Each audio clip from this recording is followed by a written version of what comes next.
नमस्कार दोस्तों, आप सभी लोगों का मैं सुधाकर सिंह सिद्धार्था सिविल एकेडमी के इस ऑनलाइन एजुकेशन प्लेटफॉर्म पर वेलकम करता हूं।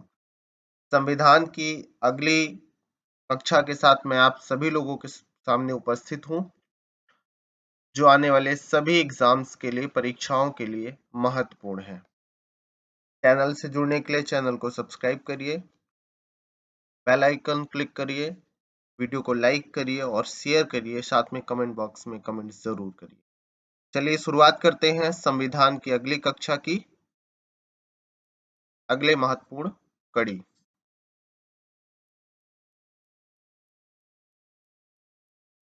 अगले टॉपिक पर आते हैं तो आपका अगला टॉपिक है भारत सरकार।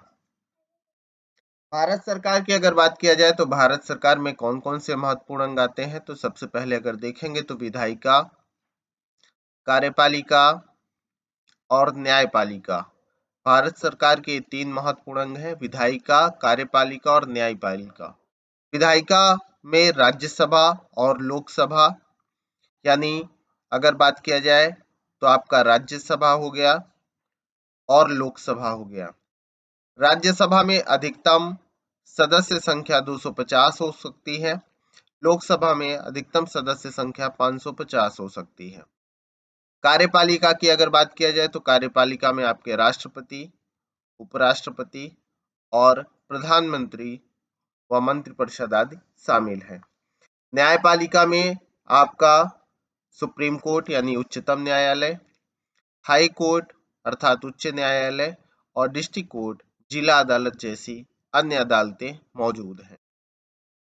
इसके बाद अगर बात करते हैं हम उपराष्ट्रपति की बात कर ले तो उपराष्ट्रपति के निर्वाचन की योग्यता क्या क्या है। पहली बात तो भारत का नागरिक होना चाहिए, उसकी आयु 35 वर्ष की होनी चाहिए, यानी 35 वर्ष की आयु पूरी कर चुका हो, राज्यसभा का सदस्य निर्वाचित होने की योग्यता रखता हो। याद रखिएगा, राज्यसभा का सदस्य होना आवश्यक नहीं है, सदस्य होने की योग्यता उसके पास होनी चाहिए। वेतन के रूप में अगर बात करते हैं तो उपराष्ट्रपति को उसका वेतन राज्यसभा के सभापति के रूप में प्राप्त होता है, जो 4 लाख रुपए प्रति माह के रूप में दिया जाता है। निर्वाचन प्रक्रिया की अगर बात करें तो संसद के दोनों सदनों के निर्वाचित सदस्य एवं मनोनीत दोनों सदस्यों द्वारा उसका निर्वाचन किया जाता है, यानी इलेक्शन होता है। इलेक्शन की प्रक्रिया की बात करते हैं तो आनुपातिक प्रतिनिधित्व पद्धति के अनुसार एकल संक्रमणीय मत प्रणाली द्वारा ही उसका निर्वाचन किया जाता है। मतदान गुप्त तरीके से होता है। पदावधि की बात करें तो पद ग्रहण की तारीख से अपने पद पर 5 वर्ष तक वह बना रहता है। तो यह उपराष्ट्रपति और उससे संबंधित कुछ महत्वपूर्ण जानकारी रही। इसके बाद उपराष्ट्रपति की पद रिक्ति की बात करते हैं तो यदि उपराष्ट्रपति की मृत्यु से उसका पद रिक्त हो सकता है, स्वेच्छा से पद त्याग दे या राष्ट्रपति को संबोधित अपने हस्ताक्षर द्वारा त्याग पत्र दे दे। राज्यसभा के तत्कालीन सदस्य यानी समस्त सदस्यों के बहुमत से पारित संकल्प द्वारा जिस पर लोकसभा सहमत हो उसे उसके पद से हटाया जा सकता है, पद मुक्त किया जा सकता है। अभी तक आपके उपराष्ट्रपति कौन कौन रहे, उनका क्या कार्यकाल रहा, एक बार नजर डालते हैं। सबसे पहले उपराष्ट्रपति रहे 1952 से 1962 तक डॉक्टर सर्वपल्ली राधाकृष्णन। दूसरे राष्ट्रपति रहे डॉक्टर जाकिर हुसैन, जो 62 से 67 तक रहे। तीसरे उपराष्ट्रपति आपके थे वीवी गिरी। फिर गोपाल स्वरूप पाठक, जो 69 से 74 तक रहे। पांचवें उपराष्ट्रपति के रूप में बी.डी. जत्ती का कार्यकाल रहा 1974 से लेकर के 1979 तक। के बाद एम हिदायतुल्ला रहे 1979 से लेकर के 1984 तक, 84 तक, जो न्यायमूर्ति भी थे। आर वेंकट रमन 1984 से लेकर 1987। डॉक्टर जयशंकर डॉक्टर शंकर दयाल शर्मा 1987 से लेकर के 1992 तक। नौवें राष्ट्रपति के रूप में आपके उपराष्ट्रपति के रूप में KR नारायण 1992 से लेकर के 97 तक। 10वें उपराष्ट्रपति आपके कृष्णकांत 1997 से 2002 तक। 11वें उपराष्ट्रपति रहे भैरों सिंह शेखावत 2002 से 2007 तक इनका कार्यकाल रहा। इसके बाद मोहम्मद अंसारी 2007 से 17 तक। M वेंकैया नायडू आपके 2017 से 2022 तक, और वर्तमान में आपके हैं जगदीप धनखड़ जो 14वें उपराष्ट्रपति हैं भारत के। ये आप सभी लोग ध्यान रखेंगे। अन्य महत्वपूर्ण तथ्यों पर विचार किया जाए, एक नजर डालते हैं। उपराष्ट्रपति को उसके पद की शपथ राष्ट्रपति द्वारा दिलाई जाती है या राष्ट्रपति द्वारा इस कृत्य के लिए नियुक्त व्यक्ति उपराष्ट्रपति को उसके पद की शपथ दिलाता है। भारत में उपराष्ट्रपति का पद बनाया गया अमेरिका के उपराष्ट्रपति के तर्ज पर। आधिकारिक क्रम में उपराष्ट्रपति का पद कब आता है, तो याद रखना है राष्ट्रपति के बाद ही उपराष्ट्रपति को आधिकारिक रूप में रखा गया है। भारत का एक उपराष्ट्रपति होगा, there shall be a vice president of India. यह आर्टिकल 63 में इसका प्रावधान किया गया है। भारत के उपराष्ट्रपति को वेतन दिया जाता है राज्यसभा के सभापति के पद के आधार पर। राज्यसभा का पदेन सभापति भारत का उपराष्ट्रपति होता है। राष्ट्रपति की पद रिक्ति के दौरान उसके कृत्यों के निर्वहन का अधिकार किसे दिया गया है, तो उपराष्ट्रपति को दिया गया है।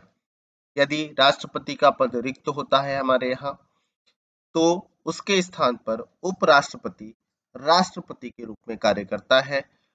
और यदि राष्ट्रपति और उपराष्ट्रपति दोनों का पद रिक्त होता है, तब CJI अर्थात chief justice of India Bharat के प्रेसिडेंट या राष्ट्रपति के रूप में कार्य करता है।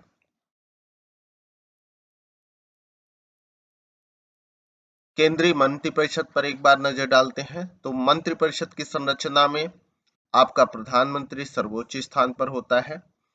इसके बाद कैबिनेट मंत्री दूसरे स्थान पर होते हैं। इसके बाद उपमंत्री और राज्य मंत्री स्वतंत्र प्रभार होते हैं। प्रधानमंत्री से सीधे लिंक के रूप में कैबिनेट मंत्री जुड़े होते हैं, जिन्हें सर्वोच्च अधिकार प्राप्त होता है कैबिनेट मंत्री को अपने विभाग का। और कैबिनेट मंत्रियों को सहयोग करने के लिए राज्य मंत्री नियुक्त किए जाते हैं, उपमंत्री नियुक्त किए जाते हैं, और कुछ राज्य मंत्रियों को स्वतंत्र प्रभार के रूप में नियुक्ति की जाती है। केंद्रीय मंत्रिपरिषद की अगर बात करते हैं, तो इसकी नियुक्ति राष्ट्रपति द्वारा की जाती है। सामूहिक रूप से यह मंत्रिपरिषद लोकसभा के प्रति उत्तरदायी होती है, क्योंकि लोकसभा को पीपल्स हाउस या जनता का सदन कहा जाता है। प्रमुख बैठक की अध्यक्षता मंत्रिपरिषद के प्रधानमंत्री करता है। इसके कार्य के रूप में यह प्रावधान है कि राष्ट्रपति को सहायता और सलाह देने के लिए एक मंत्रिपरिषद होगी, और इस मंत्रिपरिषद का प्रमुख देश का प्रधानमंत्री होगा। आकार की बात करें तो लोकसभा की कुल सदस्य संख्या का 15% से अनधिक, यानी 15% तक ही आकार मंत्रिपरिषद का हो सकता है। केंद्र में मंत्रालयों की संख्या पर बात किया जाए तो 15 अगस्त 1947 को 18 मंत्रालय का गठन किया गया था। वर्तमान में मंत्रालय की संख्या है 51। आपके यहाँ 51 मंत्रालय कार्य कर रहे हैं।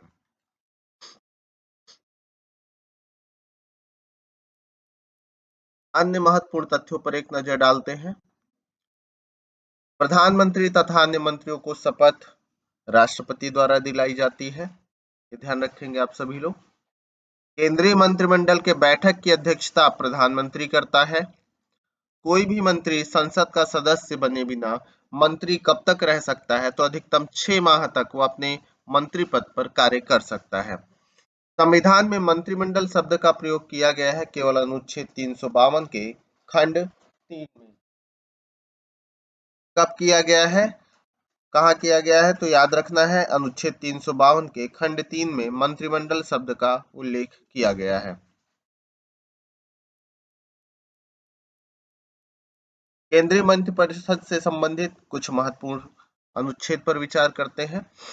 अनुच्छेद या आर्टिकल 74 के 1 में कहा गया है कि राष्ट्रपति की सहायता एवं सलाह के लिए एक मंत्रिपरिषद होगी जिसका प्रमुख प्रधानमंत्री होगा।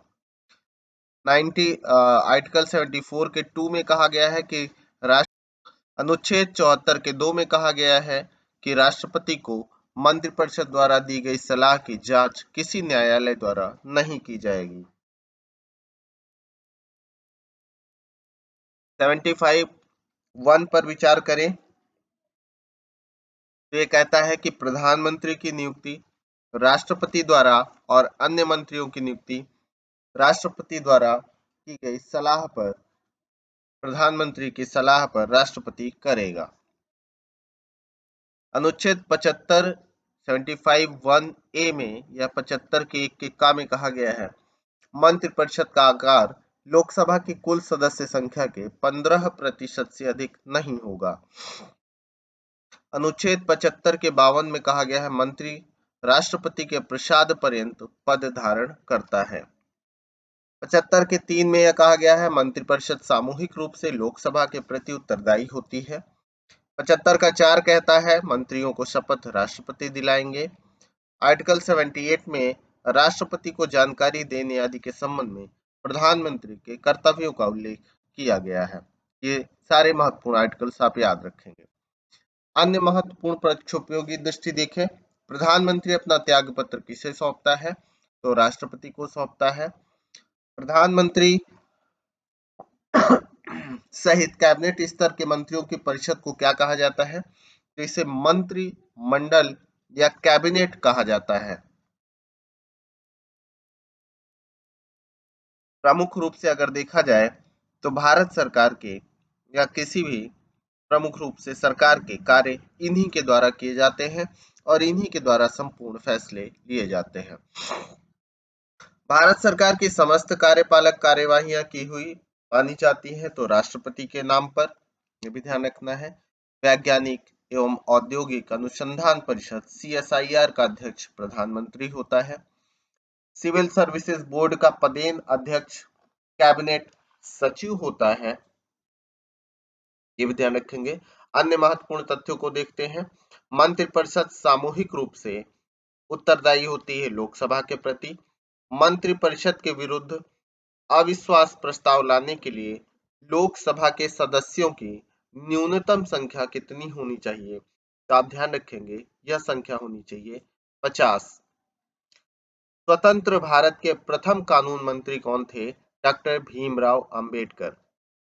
स्वतंत्र भारत के प्रथम वित्त मंत्री कौन थे, तो RK षणमुखम शेट्टी।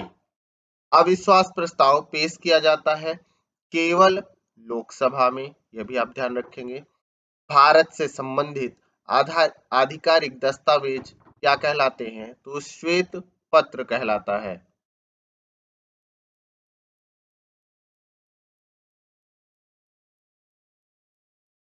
भारतीय संविधान में अनुच्छेद 74(1) के का जोड़ा गया 91 यानी 91 में संविधान संशोधन अधिनियम 2003 द्वारा राष्ट्रपति को कैबिनेट की सलाह मानना बाध्यकारी कर दिया गया 42वें संविधान संशोधन के द्वारा।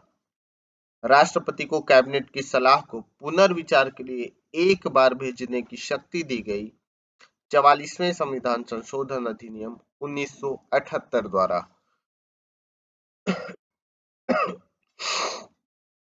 विधान परिषद वाले राज्यों पर एक नजर डालें तो आंध्र प्रदेश, उत्तर प्रदेश, कर्नाटक, तेलंगाना, बिहार, महाराष्ट्र, ये हैं आपके विधान परिषद वाले प्रमुख राज्य जिनकी संख्या है 6। इसके अलावा पश्चिम बंगाल में प्रावधान पेंडिंग पर है, ये भी ध्यान रखेंगे। पंचायती राज से संबंधित प्रमुख समितियों पर एक नजर डालें तो बलवंत राय मेहता समिति 1957, अशोक मेहता समिति 1977, जीवी के राव समिति 1985, एल एम सिंघवी समिति 1986 और पी के थुंगन समिति 1988। याद रखेंगे, बलवंत राय मेहता समिति 57 की है, अशोक मेहता समिति 77, जीवी के राव समिति 1985, एल एम सिंघवी समिति 1986, पी के थुंगन समिति 1988।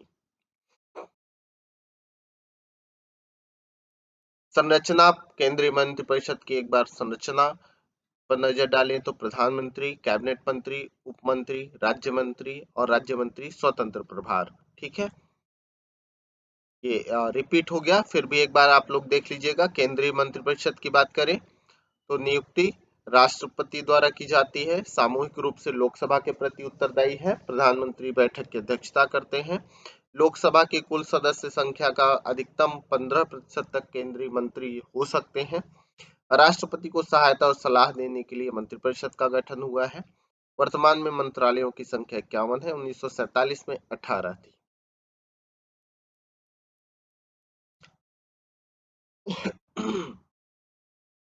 कोई भी मंत्री संसद का सदस्य बिना कब तक मंत्री रह सकता है तो 6 माह तक। संविधान में मंत्रिमंडल शब्द का प्रयोग कब किया गया तो केवल अनुच्छेद 352 के खंड 3 में किया गया है, मंत्रिमंडल शब्द का प्रयोग किया गया है, ध्यान रखेंगे। इन अनुच्छेदों पर चर्चा हो चुकी है हमारी आपकी।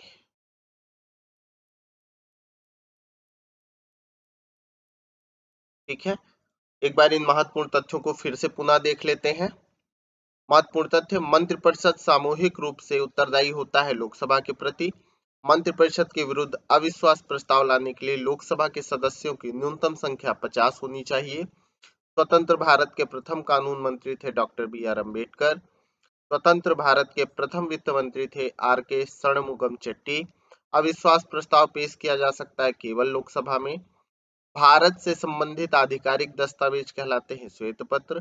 भारतीय संविधान में अनुच्छेद 74(1) का जोड़ा गया 91वें संविधान संशोधन नियम 2003 द्वारा राष्ट्रपति को कैबिनेट की सलाह मानना बाध्यकारी कर दिया गया 42वें संविधान संशोधन द्वारा राष्ट्रपति को कैबिनेट की सलाह को पुनर्विचार के लिए एक बार भेजने की शक्ति दी गई 44वें संविधान संशोधन अधिनियम 1978 द्वारा। ठीक है, इस प्रकार से आज की यह कक्षा कंप्लीट हुई। अगले सेक्शन में फिर मिलते हैं, तब तक के लिए आप सभी लोगों को नमस्कार और हैव अ गुड डे।